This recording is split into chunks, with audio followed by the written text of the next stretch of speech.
بسم اللہ الرحمن الرحیم۔ السلام علیکم ورحمۃ اللہ وبرکاتہ۔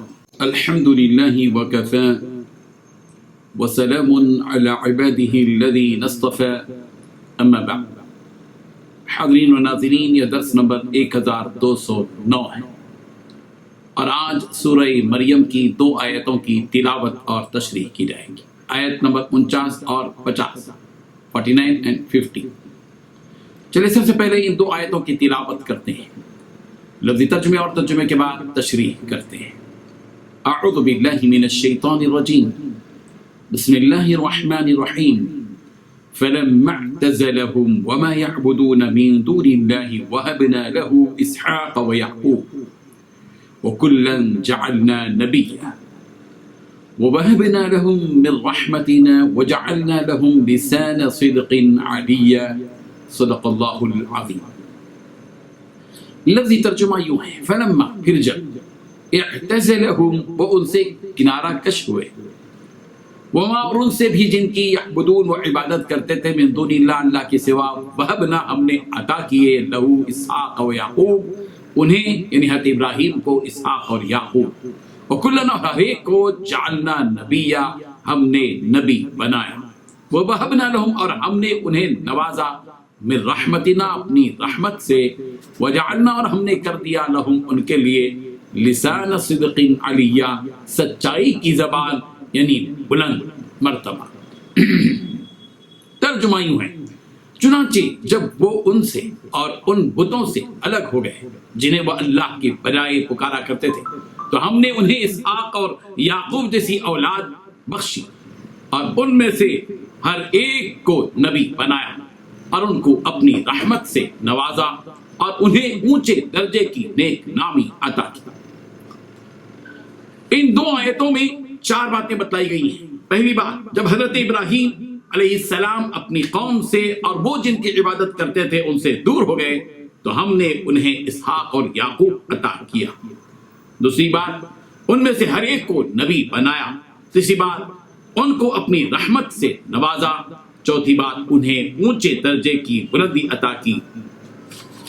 بزرگان محترم، حضرت ابراہیم علیہ السلام کا یہ بہت بڑا امتحان تھا کہ اللہ کی محبت میں انہیں اپنے باپ سے اور اپنے خاندان سے دور ہونا پڑ رہا تھا، اس لیے کہ باپ نے تو صاف طور پر دھمکی دے دی کہ وَاہْجُرْنِی مَلِيًّا، میرے پاس سے ہمیشہ کے لیے دفاع ہو جاؤ، لَأَرْجُمَنَّكَ، میں تمہیں سنگسار کر دوں گا۔ حضرت ابراہیم علیہ السلام نے اس سلسلے میں مفاہمت سے کام نہیں لیا، کمپرومائز نہیں کیا کہ چلو میں توحید کو چھوڑ دوں گا، شرک کے ساتھ ہی تمہارے ساتھ زندگی بسر کر لوں گا۔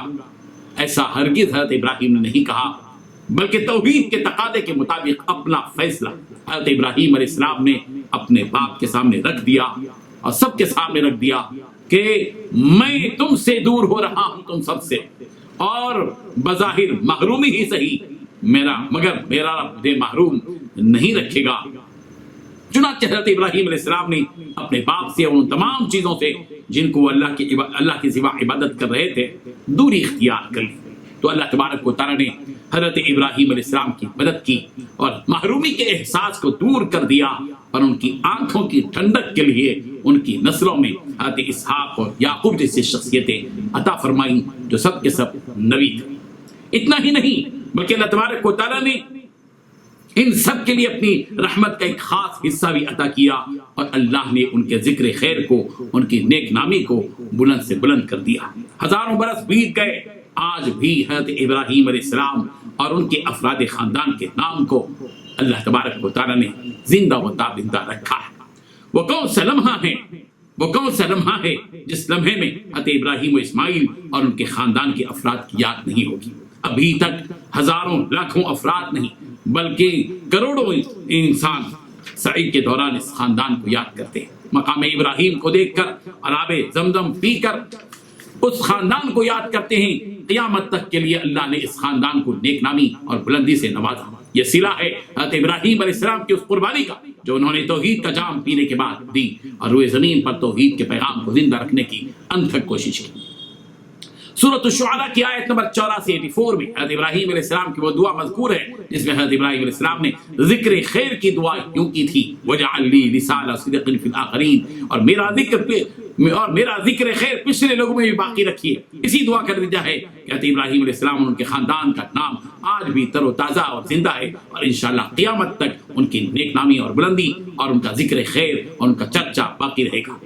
ان آیات سے یہ سبق ملتا ہے کہ حضرت ابراہیم علیہ السلام نے شرک سے دوری اختیار کیا اور توحید پر قائم رہے، اور اس معاملے میں نہ اپنے باپ سے اور نہ اپنی قوم سے کوئی مصالحت کی۔ حضرت ابراہیم علیہ السلام کی ملت کے ہر فرد کو چاہیے کہ وہ توحید کے معاملے میں اسی طرح ثابت قدم رہے اور ہر قسم کے شرک و کفر سے اپنے آپ کو دور رکھے۔ حضرت ابراہیم علیہ السلام کا واقعہ اہل مکہ کو سنا کر انہیں ان کے اس قول کا جواب دیا جا رہا ہے کہ مکے کے مشرکو، تم یہ کہتے ہو کہ ہم کیسے اپنے باپ دادا کے دین کو چھوڑ دیں، اور تم اس بات کا دعویٰ بھی کرتے ہو کہ تم دین ابراہیم پر قائم ہو، تو تمہیں حضرت ابراہیم کی تقلید کرنی چاہیے کہ جس طرح انہوں نے اپنے باپ دادا کے دین کو چھوڑ دیا، تم کو بھی چاہیے کہ تم اپنے باپ دادا کے مشرکانہ دین کو چھوڑ دو اور رسول رحمت صلی اللہ علیہ وسلم کے موحدانہ اس طریقے کو اختیار کرو جس کی تعلیم و تلقین رسول رحمت دیتے ہیں۔ اللہ تبارک و تعالیٰ ان آیات سے ہم سب کو سبق حاصل کرنے کی توفیق عطا فرمائے۔ وآخر دعوانا ان الحمد للہ۔